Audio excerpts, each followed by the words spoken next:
नमस्कार। चलिए दुनिया की नब्ज पर हाथ रखते हैं। हम बात कर रहे हैं फरवरी 2026 की। ये एक ऐसा वक्त है जब दुनिया एक ऐसे मोड़ पर खड़ी है जहां दशकों पुराने नियम, पुरानी व्यवस्थाएं सब टूट रही हैं और उनकी जगह पर कुछ नया लिखा जा रहा है, कुछ ऐसा जिसकी हमने कल्पना भी नहीं की थी। आज हम इसी उथल-पुथल के बीच से गुजरेंगे और इस नई दुनिया के ताने-बाने को समझने की कोशिश करेंगे। तो शुरुआत करते हैं सबसे बड़े बदलाव से।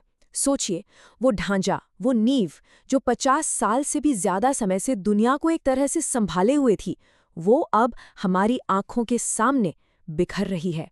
हम बात कर रहे हैं वैश्विक सुरक्षा के उस युग के अंत की जिसे हम सब जानते आए हैं।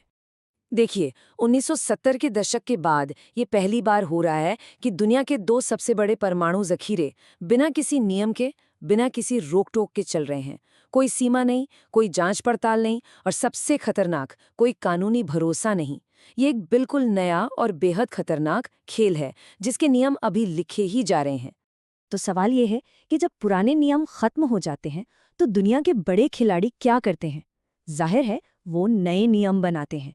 इस हिस्से में हम यही देखेंगे कि कैसे अलग-अलग देश इस नई सच्चाई का सामना कर रहे हैं, नए गठबंधन बना रहे हैं और नई साहसिक नीतियां अपना रहे हैं। ये अस्थिरता सिर्फ किसी एक कोने तक सीमित नहीं है।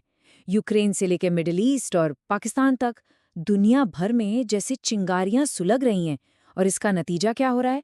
दुनिया के देश, खासतौर पर इंडो पैसिफिक में, अपनी सुरक्षा के लिए कमर कस रहे हैं। ये जो हम देख रहे हैं, ये क्षेत्रीय गठबंधनों को मजबूत करने की तरफ एक साफ इशारा है। लेकिन सुनिए, ये नई दुनिया की रणनीति सिर्फ बंदूकों और जहाज़ों तक सीमित नहीं है। इसका एक बहुत बड़ा मैदान है पैसा और व्यापार, जैसा कि हम अमेरिका, भारत के इस हालिया ट्रेड डील में देख सकते हैं। ये टेबल सिर्फ कुछ नंबर नहीं है, ये अपने आप में एक कहानी है। ये कहानी है कि कैसे भारत ने डिजिटल टैक्स से लेकर अपनी खेती किसानी तक हर मुद्दे पर अपनी रेड लाइंस को डिफेंड किया, अपनी शर्तों पर बात की। ये इस बात का एक जबरदस्त उदाहरण है कि कैसे देश इस नई दुनिया में अपनी संप्रभुता को सबसे ऊपर रख रहे हैं। इस नई वैश्विक शतरंज की बिसात को परत दर परत समझना ही हमारा मिशन है। अगर आपको लगता है कि इस तरह का विश्लेषण जरूरी है, तो हमें सपोर्ट करने का सबसे अच्छा तरीका है सब्सक्राइब करना। इससे हमें आपके लिए ऐसी ही गहरी जानकारी लाने का हौसला मिलता है। अब देखिए, एक तरफ तो ये जियोपॉलिटिक्स की दुनिया में उथल-पुथल मची है और ठीक उसी के समानांतर टेक्नोलॉजी की दुनिया में एक क्रांति चल रही है। एआई अब सिर्फ एक टूल नहीं रहा, ये खुद एक खिलाड़ी बन रहा है, एक ऐसी स्वायत्त शक्ति जो काम करने के तरीके को हमेशा के लिए बदल रही है। जरा इस नंबर पर एक पल के लिए रुकिए और सोचिए। 92%। भारत में हर 10 में से 9 से ज्यादा नॉलेज वर्कर्स आज इसी वक्त अपने काम में एआई का इस्तेमाल कर रहे हैं। ये कोई भविष्य की बात नहीं है, ये आज की हकीकत है। और ये तो बस शुरुआत है। अनुमान है कि भारत का एआई सेक्टर अगले 3 सालों में 1000 गुना बढ़ने वाला है। 1000 गुना! ये एक ऐसी ग्रोथ है जिसकी शायद पहले किसी ने कल्पना भी नहीं की होगी। और ये सब हो क्यों रहा है? क्योंकि कंपनियां इन नए एआई सिस्टम्स से अपनी प्रोडक्टिविटी में लगभग 42% की जबरदस्त बढ़ोतरी की उम्मीद कर रही हैं। ये पूरी तरह से एक गेम चेंजर है। लेकिन ये कहानी सिर्फ टेक्नोलॉजी की नहीं है, ये जियोपॉलिटिक्स की भी है। भारत जैसे देश अब सॉवरेन एआई बना रहे हैं, मतलब ऐसे एआई सिस्टम्स जो पश्चिमी टेक कंपनियों के एकाधिकार से आज़ाद हों। ये एक तरह से डिजिटल स्वतंत्रता की घोषणा है। परम 2 जैसे मॉडल क्या कर रहे हैं? ये भाषा की दीवारों को तोड़ रहे हैं और एडवांस टेक्नोलॉजी को देश के सबसे दूर दराज के गांवों और कस्बों तक पहुंचा रहे हैं। ये वो टेक्नोलॉजी है जो लोगों की सेवा के लिए बनी है, न कि लोग टेक्नोलॉजी की सेवा के लिए। तो ठीक है, ये सब बड़ी-बड़ी बातें, बड़ी रणनीतियां, लेकिन इनका जमीन पर आम लोगों की जिंदगी पर क्या असर पड़ता है?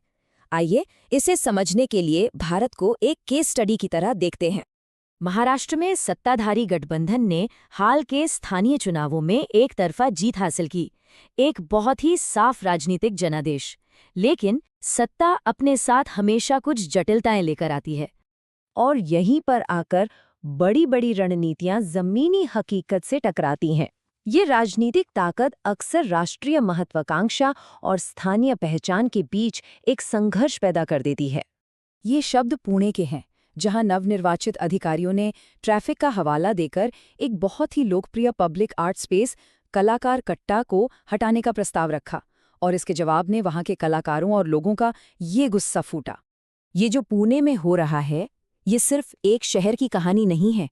ये उस बड़ी लड़ाई का एक छोटा सा रूप है जो आज पूरी दुनिया में लड़ी जा रही है, तेजी से होते आधुनिकीकरण और अपनी सांस्कृतिक विरासत को बचाने की लड़ाई के बीच।